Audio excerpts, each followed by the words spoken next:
탑1 호두호두는 수천 년 동안 먹어왔으며 로마인들은 호두를 주피터의 도토리라고 부를 정도로 높이 평가했습니다. 독특한 뇌 모양 때문에 중세시대에는 호두가 다양한 두통을 치료할 수 있다고 믿었습니다. 오늘날 가장 흔한 종류는 영국 호두이며 검은 호두는 더 강하고 더 쓰고 껍데기가 매우 단단한 것으로 알려져 있습니다. 고고학적 증거에 따르면 인간은 현대 이란인 페르시아에서 8,000년 전에 호두를 먹었습니다. 탑2 아몬드는 사실 진짜 견과류가 아니라 복숭아와 자두와 밀접하게 관련된 과일의 씨앗입니다. 원래의 중동이 원산지인 아몬드는 실크로드를 따라 퍼져 결국 캘리포니아의 주요 농산물 수출품이 되었습니다.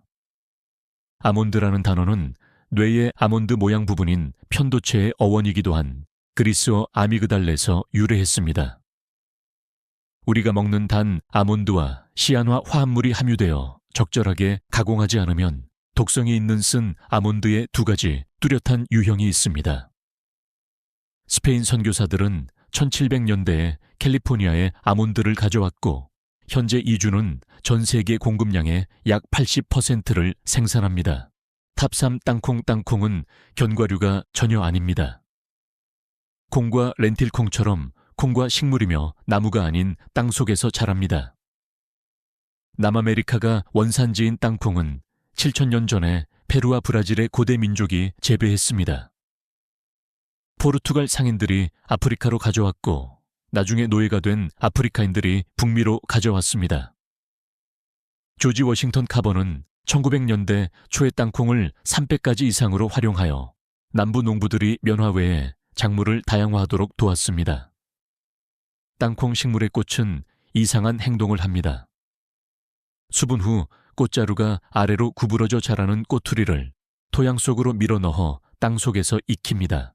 탑4 캐슈는 가능한 가장 이상한 방식으로 자랍니다. 브라질에서 인기가 있지만 너무 빨리 상하기 때문에 거의 수출되지 않는 과육과일인 캐슈 사과의 바닥에 매달려 있습니다. 캐슈를 둘러싼 껍질에는 오치나무에서 발견되는 것과 동일한 독성 오일인 우르시올이 함유되어 있으므로 캐슈가 껍질째로 판매되는 것을 볼 수 없습니다. 작업자는 조심스럽게 껍질을 굽고 제거해야 하며 종종 그 과정에서 고통스러운 화상을 입습니다. 캐슈는 브라질 북동부가 원산지이며 포르투갈 식민지 개척자들이 16세기에 인도와 아프리카로 전파했습니다. 오늘날 베트남과 인도가 주요 생산국입니다. 캐슈는 기술적으로 진정한 견과류가 아닙니다. 탑5 헤이즐넛 필버트라고도 불리는 헤이즐넛은 선사시대부터 먹어왔으며 스코틀랜드의 중석기 시대 사람들이 대량으로 섭취했다는 증거가 있습니다. 필버트라는 이름은 수학기의 축일이 있는 프랑스 수도사 성 필베르에서 유래했다고 합니다. 터키는 흑해 연안의 기후가 헤이즐넛 재배에 완벽하기 때문에 전 세계 헤이즐넛의 약 70%를 생산합니다. 헤이즐넛은 제2차 세계대전 중 이탈리아 제빵사가 제안된 코코아 공급량을 늘리기 위해 헤이즐넛을 초콜릿에 섞어 발명한 누텔라의 주요 성분 중 하나입니다. 단일 헤이즐넛 나무는 100년 이상 살면서 견과류를 생산할 수 있습니다. 탑6 피칸은 북미가 원산지인 몇 안 되는 견과류 중 하나입니다. 토착민들은 피칸에 크게 의존했으며 그 이름은 깨기 위해 돌이 필요한 견과류를 의미하는 알곤키노에서 유래했습니다. 초기 유럽 정착민들은 아메리카 원주민으로부터 피칸을 받아들였고 토마스 제퍼슨은 몬티첼로에 피칸 나무를 심었습니다. 상업적 피칸 산업은 루이지애나의 노예 정원사인 앙투안이 우수한 피칸 품종을 접목하는데 성공한 1880년대에 시작되었습니다. 그는 생전에 거의 인정을 받지 못했지만 오늘날 미국 특히 조지아와 텍사스가 세계 생산을 지배하고 있습니다. 피칸 나무는 300년 동안 살 수 있고 100피트 이상 자랄 수 있습니다. 탑7 피스타치오는 최소 9,000년 동안 중동에서 재배되었으며 성경에 언급된 유일한 견과류 중 하나입니다. 전설에 따르면 시바 여왕은 자신과 궁궐을 위해 지역 전체 공급량을 비축했다고 합니다. 견과류는 익으면서 자연적으로 갈라지는데 고대 페르시아인들은 이를 행운의 상징으로 여겼습니다. 밤에는 숲에서 갈라지는 소리를 들을 수도 있었습니다. 1930년대에 줄룸이라는 시리아 이민자가 캘리포니아의 최초의 상업적 피스타치오 과수원을 심었지만 나무가 상당한 수확량을 내기까지 거의 50년이 걸렸습니다. 이란과 미국은 현재 세계 최고 생산국으로 경쟁하고 있습니다. 캐슈와 마찬가지로 피스타치오는 식물학적으로 진정한 견과류가 아니라 핵과입니다. 탑8 마카다미아 너트. 호주가 원산지인 마카다미아는 스코틀랜드 호주 과학자인 존 메가담의 이름을 따서 명명되었습니다. 호주 원주민들이 유럽인들이 도착하기 수천 년 전부터 먹어왔지만 어떤 견과류보다 껍질이 가장 단단하여 제곱인치당 300파운드 이상의 압력이 가해져야 깨집니다. 하와이 마카다미아 견과류는 1880년대에 호주 사업가가 그곳에 최초의 상업 과수원을 심은 후 유명해졌습니다. 나무가 첫 수확을 내기까지 10년이 걸릴 수 있으며 견과류는 가공하기가 매우 어려워 세계에서 가장 비싼 견과류 중 하나입니다. 9가지 마카다미아 종 중 2종만이 식용 견과류를 생산합니다. 탑9 브라질 너트. 이 거대한 견과류는 거의 전적으로 아마존 열대우림의 야생나무에서 나옵니다. 나무는 500년 이상 살 수 있고 높이가 160피트까지 자랄 수 있습니다. 브라질 너트를 농장에서 재배하는 것이 거의 불가능한 이유는 믿을 수 없을 정도로 특정한 수분 요구 사항 때문입니다. 몸집이 큰 벌의 단일 종만이 꽃을 수분할 수 있으며 그 벌은 방해받지 않은 열대우림에서 자라는 특정 난초에 의존합니다. 견과류는 오렌지 조각처럼 배열된 12에서 24개의 개별 견과류가 들어있는 단단한 코코넛과 유사한 꼬투리에서 자랍니다.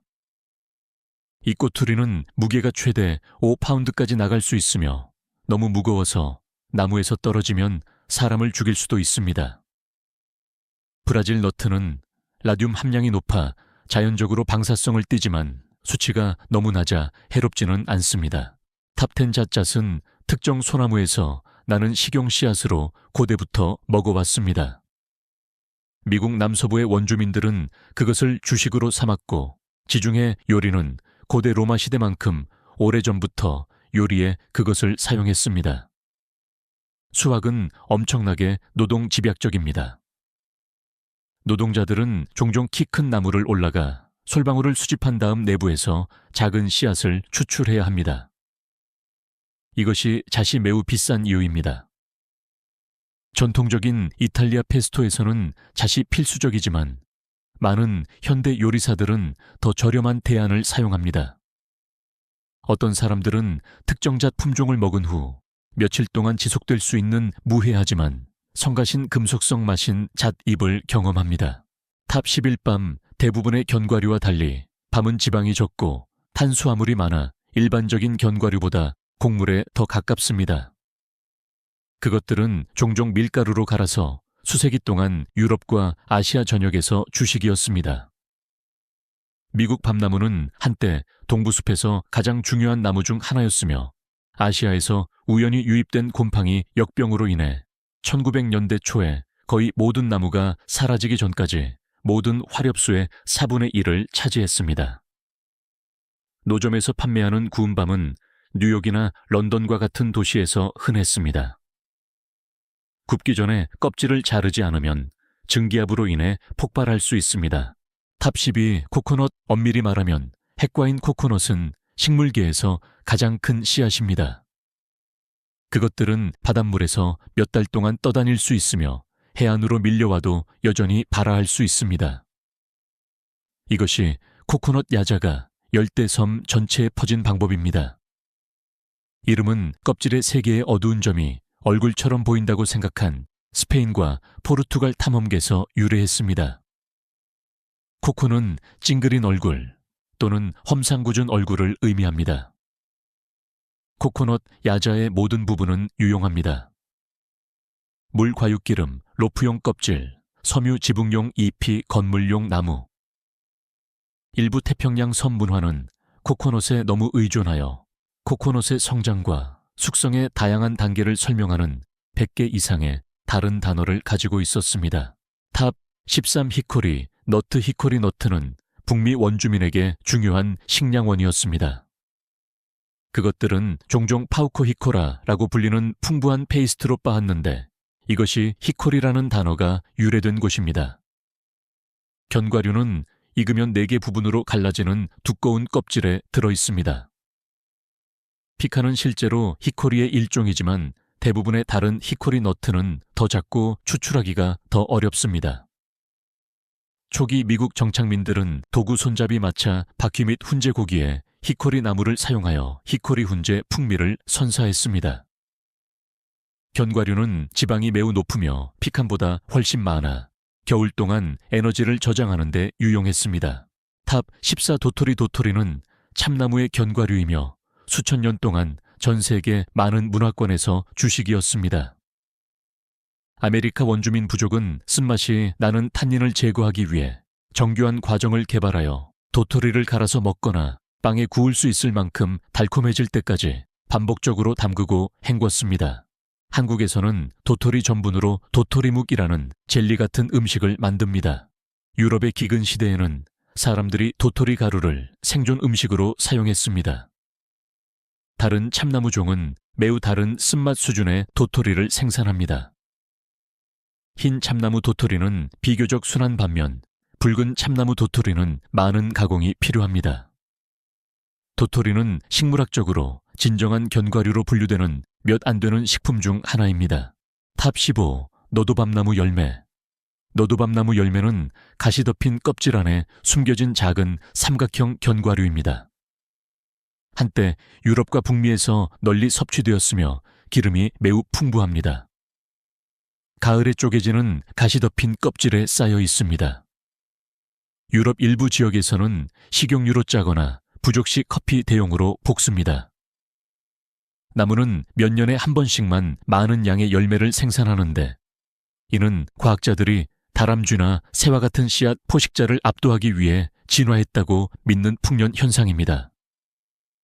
북미 원주민들은 너도밤나무 열매를 날 것으로 먹거나 구워 먹었고 초기 정착민들은 돼지를 살찌웠습니다. 이 견과류는 작고 껍질을 벗기기가 지루하기 때문에 상업적으로 거의 판매되지 않지만 섬세하고 달콤한 맛이 있습니다. 이 매혹적인 세계 견과류 역사가 여러분이 가장 좋아하는 간식을 바라보는 방식을 바꾸었다면 채널을 구독하고 좋아요를 눌러주세요. 우리는 역사가 숨기려고 했던 숨겨진 이야기와 자연의 경이로움을 밝혀내고 있습니다. 다음 미스터리를 풀 때 우리와 함께 해주세요. 다음 보물이 곧 공개됩니다.